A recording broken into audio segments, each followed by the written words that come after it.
ఉన్న బంగారాన్ని విడిపించి ఆ రోజు ఆన్లైన్ రేటుకే మేము కొంటాం. Sharma gold company. నమస్తే, వెల్కమ్ టు సుమన్ టీవీ. నేను మీ యామ్ని.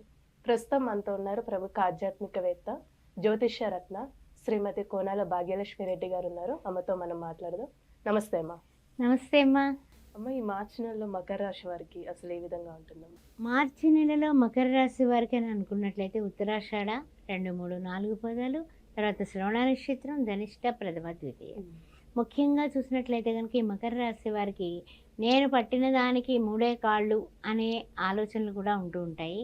దాని నుంచి కాస్తంత తగ్గి మామూలు పరిస్థితికి వస్తే అన్ని విధాలా ఆనందంగానే ఉంటుంది. ఆ విషయంలో గుర్తుపెట్టుకోండి. ఎందుకంటే కనుక కొన్ని ప్రయత్నాలు, కొన్ని మంచి మంచి అవకాశాలు వస్తాయి. వాటిని మీరు అందిపుచ్చుకుంటే మీరే కుబేర్లైపోతారు. ఆ విషయంలో ఏం డోకా లేదు.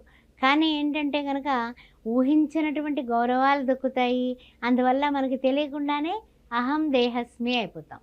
అహం బ్రహ్మస్మి, అహం దేహస్మి కాదు. ఆ విషయాన్ని మర్చిపోతారు.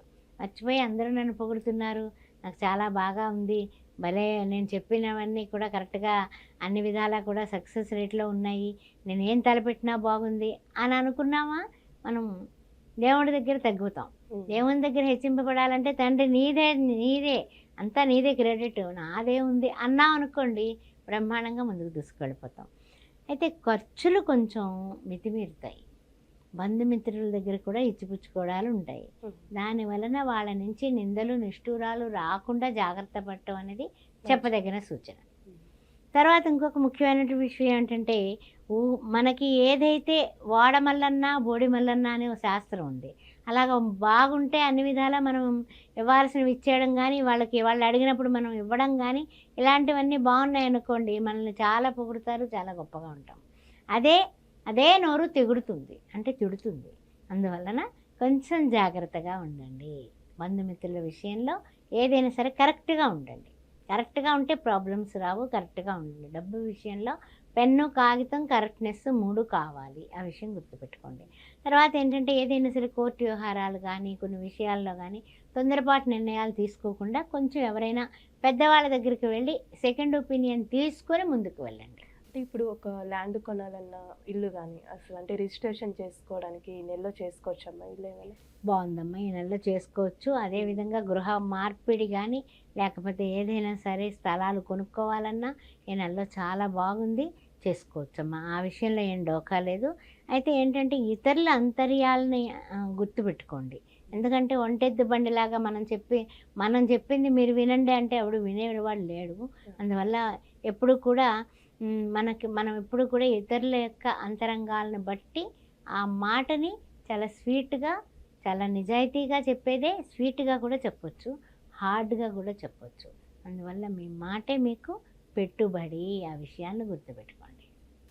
ఇప్పుడు వివాహానికి సంబంధించి కానీ భార్యాభర్తల మధ్య అసలు ఏ విధంగా ఉంటుందమ్మా? సంతానం పరంగా కూడా చూసుకున్నట్టయితే అంటే ముఖ్యంగా ఏంటంటే సంతానపరంగా కానీ, తర్వాత ఏదైనా విషయంలో కానీ మీరు ప్రయత్నాలు అయితే చేస్తారు. ఆ ప్రయత్నాలు కొంతవరకునే ఫలవంతమవుతాయి, 100% కావు. దానివలన కొంచెం ఆలోచనలు ఉంటాయి, కొంచెం టెన్షన్స్ తీసుకుంటారు, అనారోగ్య పరిస్థితులకి కొంచెం త్రావు ఉంది. అందుకని కొంచెం జాగ్రత్తగా ఉండండి. ఆరోగ్యం భాస్కరాదిచ్చేది అంటాం కదా. సూర్య నమస్కారాలు మానగండి.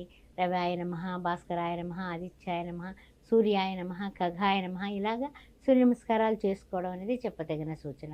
తర్వాత ఏంటంటే కనుక ప్రతిరోజు కూడా ఈ దినకరుడైనటువంటి సూర్యభగవానుడు టైం టు టైం వచ్చేస్తూ ఉంటాడు. మనం టైం టు టైం ఏ పనులు చేయకపోయినా ఆయన చేస్తాడు. కాబట్టి ఆయన్ని మనం ఫాలో అవడం చాలా ఉత్తమమైన పని. కాబట్టి కాస్త డిసిప్లిన్గా మీ డ్యూటీని నిర్వర్తిస్తే ఏ నిష్ఠూరాలు, నిందలు ఉండవు. వివాహాది శుభకార్యాలు నెరవేరుతాయి. అదేవిధంగా గృహాలు మారాలన్నా, ఏదైనా సరే స్థలాలు కొనాలన్నా కొంచెం మాట విషయంలో పదునుగా మాట్లాడకుండా తీయగా మాట్లాడటం నేర్చుకోండి. అంటే ఇప్పుడు వృత్తి వ్యాపారానికి సంబంధించి ఏ విధంగా ఉంటుందమ్మా? వృత్తుల్లోని వ్యాపారాలు సామాన్యమైన పరిస్థితులే సాగుతున్నాయమ్మా. ఆ విషయంలో ఏం లేదు. అందరికీ కూడా ఏంటంటే కనుక ఒక గౌరవం, మన గురించి ఒక పాజిటివ్నెస్ పెట్టేసుకున్నాం పర్వాలేదు, అది మనల్ని రక్షించేస్తూ ఉంటుంది. కాస్త ఎగుడు దిగుళ్ళు వచ్చినప్పటికీ కూడా ఏం పర్వాలేదు, మీరు తెచ్చుకున్న మంచి పేరు మీకు శ్రీరామ రక్షలా తోడ్పడుతుందని చెప్పొచ్చు. అయితే ఏంటంటే కనుక ఈ వీళ్ళు చేసుకోవాల్సిన రెమెడీస్ గురించి కొంచెం మాట్లాడుకుందాం. అంటే మనోభీష్టాలు మనం నెరవేర్చుకోగలిగిన శారీరకంగా మానసికంగా ఒత్తిళ్ళు, దానివల్ల మాట చెల్లుబాటుతనం అయితేనేమో బ్రహ్మాండంగా ముందుకు పెడతాం.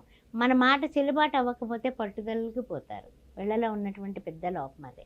ఆ పట్టుదలతో ఏదైనా అనేస్తారు. ఏదైనా అనేస్తే ఆ తర్వాత అన్నటువంటి దాంట్లో మనము నెగ్గలేకపోతే ఓటమి అంగీకరించాల్సి వస్తుంది, దానివలన నష్టపోవాల్సి వస్తుంది.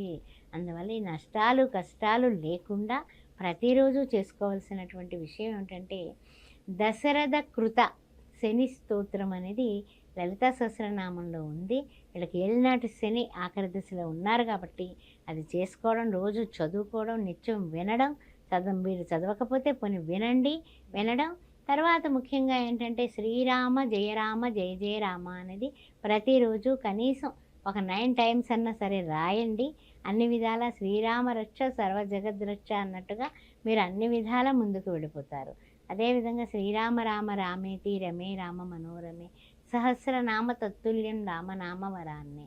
ఏ పనికన్నా వెళ్ళేటప్పుడు రామనామాన్ని చేయండి, రామనామాన్ని రాయండి. శ్రీరాముడే మీకు ముందుకు వెనకాల పక్కన కూడా నుంచొని మీకు విజయాలు లభించేలాగా శాంత స్వరూపులుగా తీర్చిదిద్దుతాడు. ఈ విషయాలు గుర్తుపెట్టి దశరథ కృత శని స్తోత్రం అనేది లలితా సహస్రనామంలో ఉంది.